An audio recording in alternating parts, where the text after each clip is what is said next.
নমস্কার। আজকে আমাদের ডেস্টিনেশন বা ঘোরার জায়গা মুকুটমণিপুর। এই মুকুটমণিপুরে যাব অনেক দিন যাবতীয় ইচ্ছা ছিল, কিন্তু আজ সেই ইচ্ছার ফলপ্রসূ হচ্ছে। আমরা 12:05 হাওড়া চক্রধরপুর পুরুলিয়া এক্সপ্রেসে উঠে পড়েছি। নামবো গিয়ে বাঁকুড়া। এই রাত্রি 4:30 অর্থাৎ ভোর 4:30 আমরা এই বাঁকুড়া স্টেশনে উপস্থিত হয়েছি। আমাদের পূর্ব পরিকল্পিত অনুযায়ী আমরা এই বাঁকুড়া থেকে গাড়ি নিয়ে মুকুটমণিপুর যাব। যথারীতি আমরা গাড়ি ধরে ফেলেছি। এই মুকুটমণিপুরের উদ্দেশ্যে আমাদের গাড়ি রওনা দিয়েছে। এখান থেকে মুকুটমণিপুরের দূরত্ব খুব একটা বেশি নয়, বাঁকুড়া থেকে 49 কিলোমিটার, 49-50 কিলোমিটার। 1.5 ঘন্টা থেকে 2 ঘন্টার মতো লাগবে। লোকাল বাস ভাড়া ওই 40 টাকা 45 টাকার মতো। এই মুকুটমণিপুরে অ্যাকচুয়ালি আমাদের ঘর বুক করা রয়েছে ওয়েস্ট বেঙ্গল ইউথ হোস্টেলের ঘরগুলো।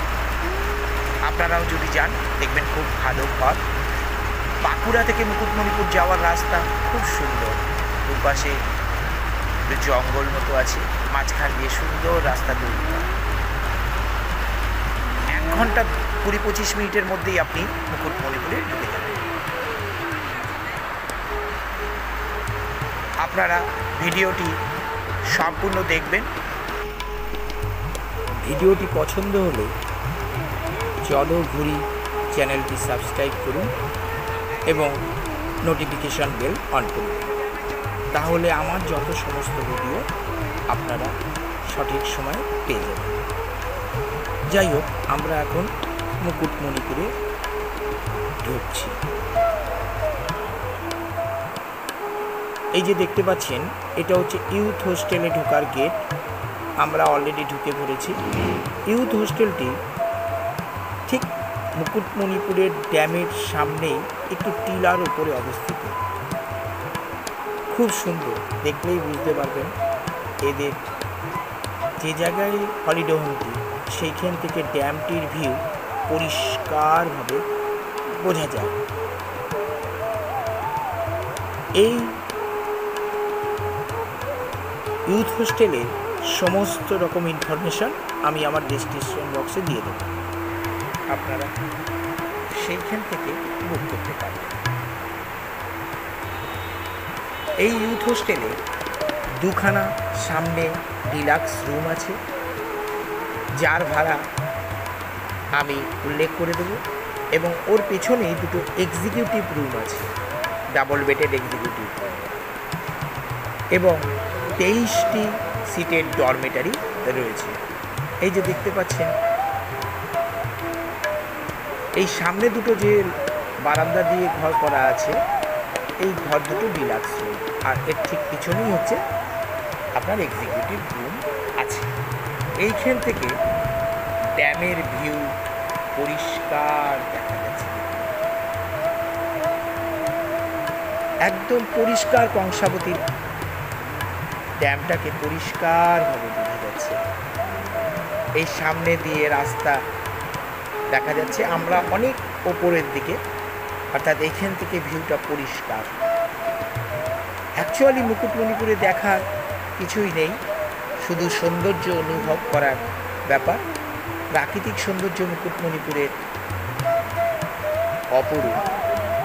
আপনি কোনোদিন যদি আসেন তাহলে বুঝতে পারবেন যে প্রকৃতি কীভাবে এই মুকুটমণিপুরটাকে সুন্দর করেছে। এই মুকুটমণিপুরের ওই ইউথ হোস্টেলের ওপর থেকে আমার নেওয়া এই ছবিটা দেখুন, তাহলেই পরিষ্কার।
আমরা ওইখান থেকে নৌকো করে আবার ওই বোটিং করেই আবার এই পরেশনাথ মন্দিরের দিকে এসেছি।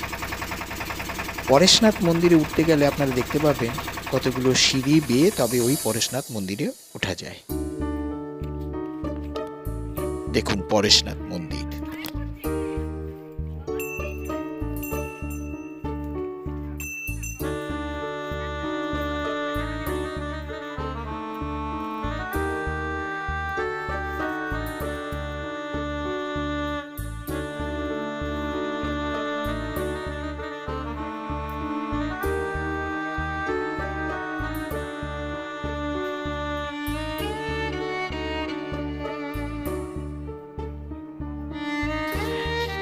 এই মন্দিরের পাশেই একটা বড় পাথর আছে।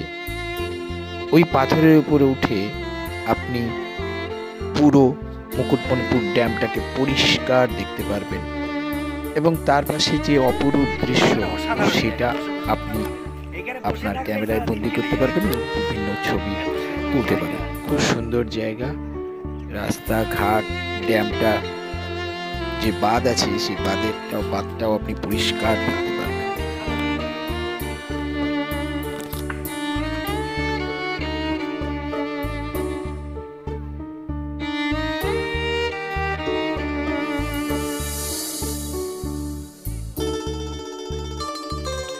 এই পরেশনাথ মন্দির দেখার পরে আমরা সবাই মিলে পাহাড় থেকে নেমে যাই।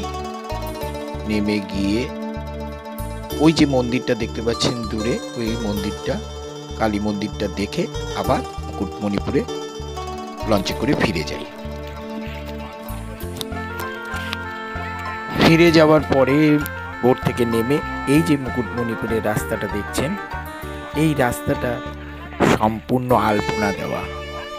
এই রাস্তার একটা বিশেষত্ব আছে, এই রাস্তার মধ্যে সমস্ত আলপনা দেওয়া সুন্দর লাগছে। দুপাশে বসার জায়গা আছে, আপনি বিকেলবেলা বা সন্ধ্যাবেলা এই রাস্তার দুপাশে বসে থাকতে পারেন। বসার জায়গা যেখানে করা আছে খুব সুন্দর লাগবে। এটা ঠিক ড্যামের পাশে। এই রাস্তায় সাধারণত কোনো গাড়ি ঘোড়া চলতে দেওয়া হয় না, এই রাস্তাটা এমনি করা আছে। এরপরে আমরা দুপুরবেলা খেয়ে দিয়ে বেরিয়েছি কংসাবতী ড্যামের যে লক গেট আছে সেটা দেখতে। লক গেটের এই পাশে যেই জায়গায় জল আপনারা দেখতে পাচ্ছেন না, অল্প অল্প জল আছে, এটা হচ্ছে ওয়াটার রিজার্ভার। এখানে অতিরিক্ত পরিমাণে জল রিজার্ভ করে রাখা হয়।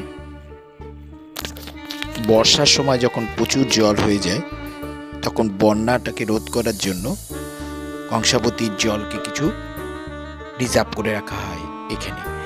এটার আরেকটা ফাংশন আছে, যেখানে নাকি লক গেট আছে সেখানে থেকে এই বিদ্যুৎ উৎপাদনের একটা জায়গা আছে।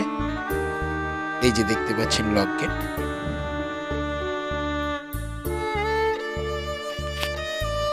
প্রথম দিনের মতো এখানেই ঘোরা শেষ, দেখা শেষ। ইচ্ছা করলে আপনি পরের দিন ভোরবেলা বেরোতে পারেন।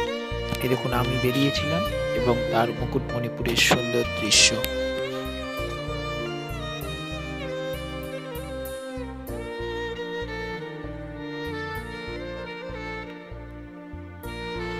সারা মুকুটমণিপুরকে আপনি রাস্তা দিয়ে হেঁটে দেখতে পারেন এবং তার সৌন্দর্যতা অনুভব করতে পারেন।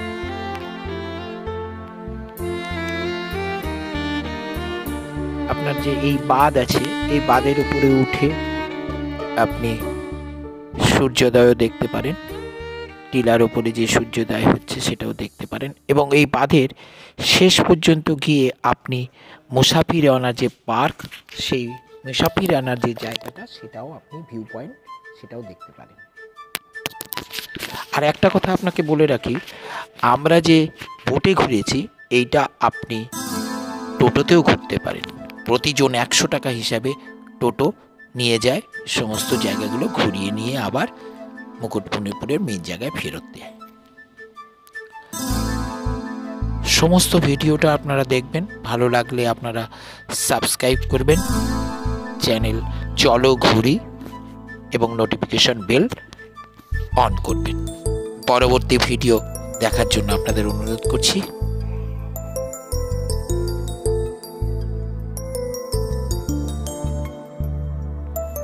যথারীতি মুকুটমণিপুরের সমস্ত কিছু দেখা হওয়ার পরে আপনার যথারীতি দুপুরবেলা বেরোতে পারেন বাঁকুড়া হয়ে।